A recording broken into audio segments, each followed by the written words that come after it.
All right, we're going to see if this works.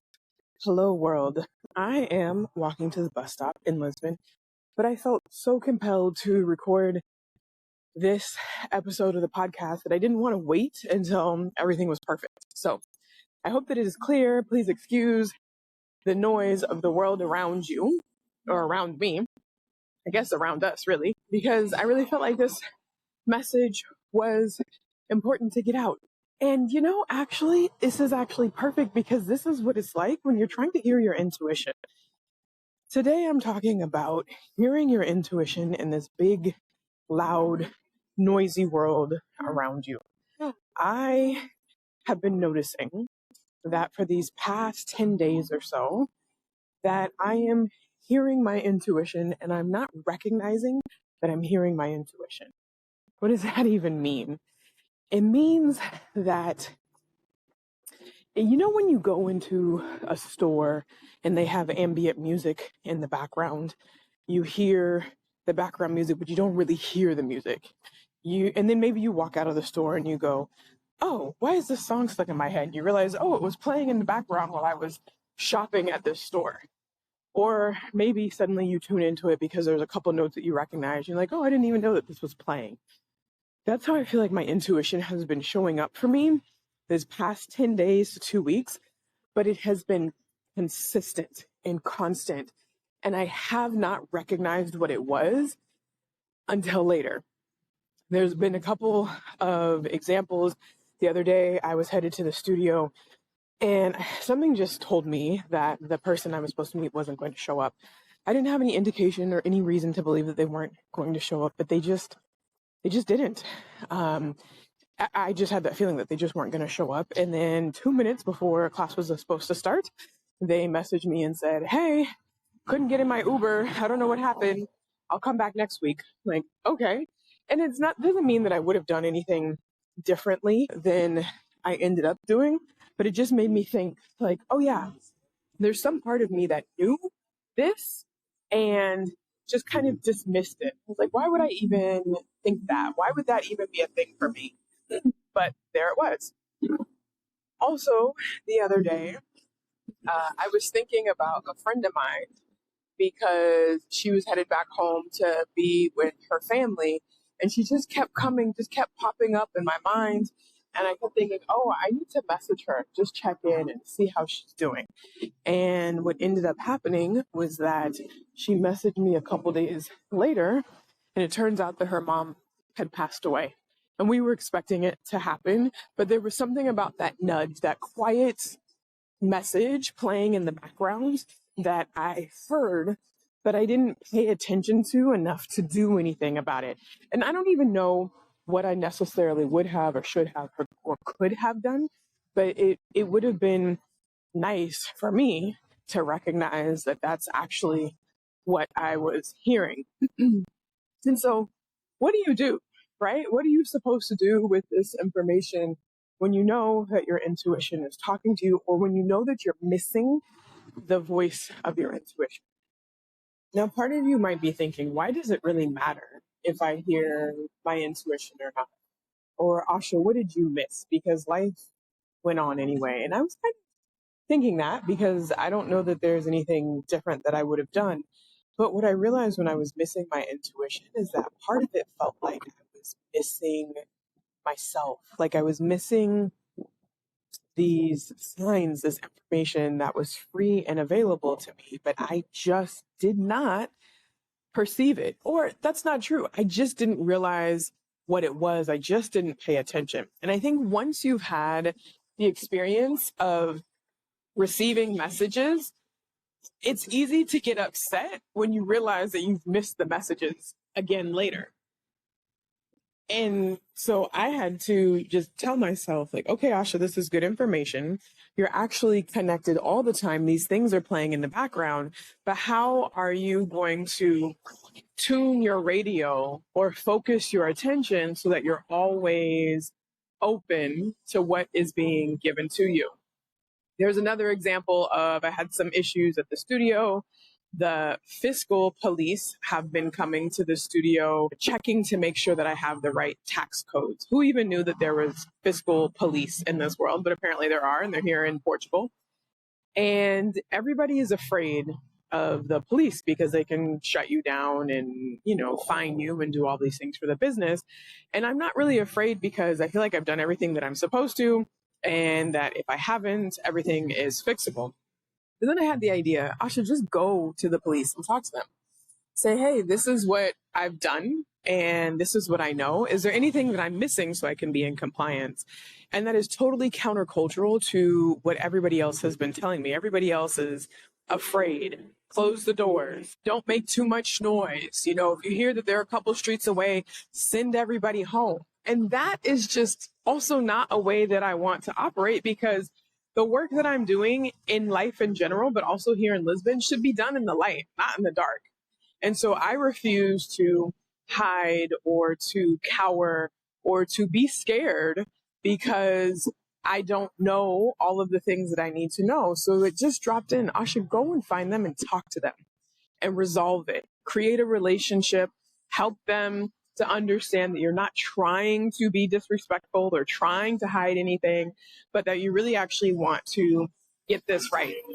And the reason why I know that this is my intuition is because I have been feeling the fear of everybody else, thinking, oh, I just need to be more careful. But this came as such a clear message of go and talk to them. It was not emotional. It wasn't scary. It just dropped in as the thing that I need to do. Now, here's the thing. It only dropped in once. And then I thought about it, but it's not like I kept getting these repeated messages, which has been very on brand for the quiet hum of the music of my intuition in the background for the last 10 days to 2 weeks. And so how do you even begin to tune into that radio station, particularly when it's so quiet? It's almost like that you had a dream and you wake up and you can't quite remember the dream, or the more you try and think about it, the more elusive it is. The first thing that's required is an openness, and to directly tell your guides to talk to me. I want to hear from you. I'm open to any of the ways that you want to communicate with me, and then actually be open to any of the ways that the messages might come. I'm leading a class right now. I'm teaching people how to become intuitive readers, how to hear their intuition and how to use that to do readings for other people. And one of the things that I tell them about my own experience, and probably theirs too, is that they're probably receiving messages all the time, but they just don't know it. When I first started practicing my reading, I thought that every little stomach grumble I had was because I had just eaten before class started. And it took my instructor to tell me, Asha, tune into that feeling in your stomach right now and ask what it means. And then something would pop into my head and I would think, oh, I'm just thinking this. And I would dismiss it. She'd say, tell me what you're thinking. And I would say it. And she's like, that's exactly it. That's exactly it. And she was able to confirm it for me.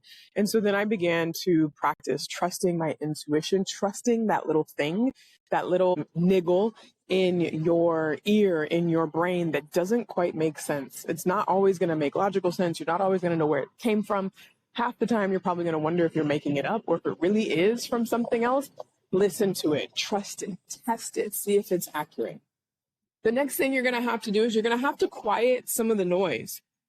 It's really hard to hear your intuition when you're moving around all the time, when you always have headphones in your ears, when you're always surrounded with people, when you're always distracted.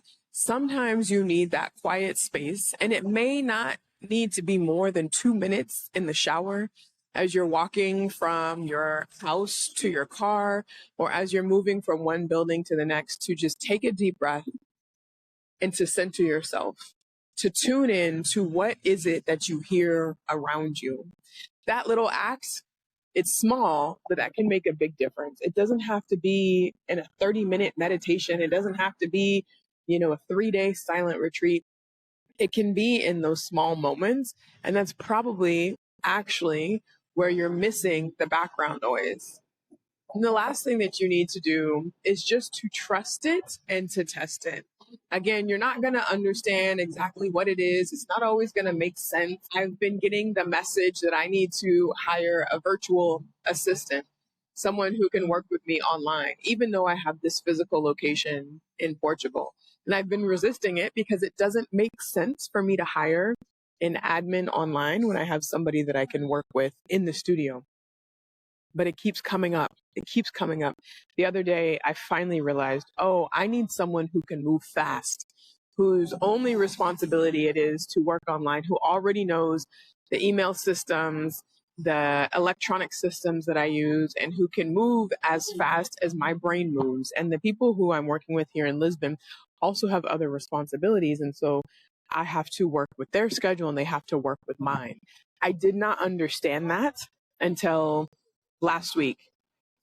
But that message had been given to me for the last 2 or 3 months, and I resisted because I didn't understand why. So there's a part of you that's going to have to step out on faith and just trust it, even when you don't understand exactly why. And that's the practice. So how do you even begin with this? These are the things that I had to do when I got ready to flip my life upside down. I had to tune into my intuition. I had to practice listening and I had to trust what I heard. And out of that experience, I created a program called Reset. It is literally to help you reset. It is designed to help you hear and feel your intuition and then to trust it enough to take action based on your intuition. And there are 3 options to join Reset that are upcoming. There's an online option that begins June 7th. There's an in-person in Lisbon option that also begins June 7th. And then there's a 2-day retreat option, same content, but delivered over 2 days. This is perfect if you are visiting Lisbon or if you are outside of Lisbon and don't have the time to come over 6 weeks. Join the 2-day Reset retreat, July 3rd and 4th, coming up in Lisbon, Portugal.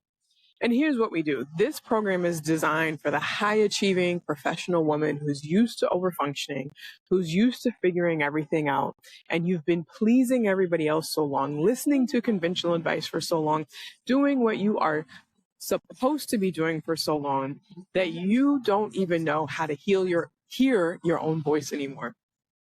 You're not sure what your intuition is saying because it gets all mixed up with wisdom and what you're supposed to do. And sometimes beyond that, you hear what your intuition is saying, but you're too afraid to act on it, too afraid to take that next step. This is where we meet you in Reset. We help your body to feel calm first so you can actually take the steps that you need to take based on the wisdom that you're hearing. It's perfect for you if you are ready to make a change, if you are feeling overwhelmed, overworked, you feel like you're stuck. Your mind is telling you to do one thing, but your body just won't let you make that move yet. So in the show notes below, there are links to check out the 3 different options for Reset. Click on them, ask me any questions that you have. I would love to have you either in studio in Lisbon or online. The containers are small. They are capped at 12 women because it is important for us to be able to build trust, and I want to be able to give everybody my undivided attention when we are together. So if you are tired of feeling like you are stuck, it's time for a reset. Join using the link in the show notes below, and I will talk to you soon.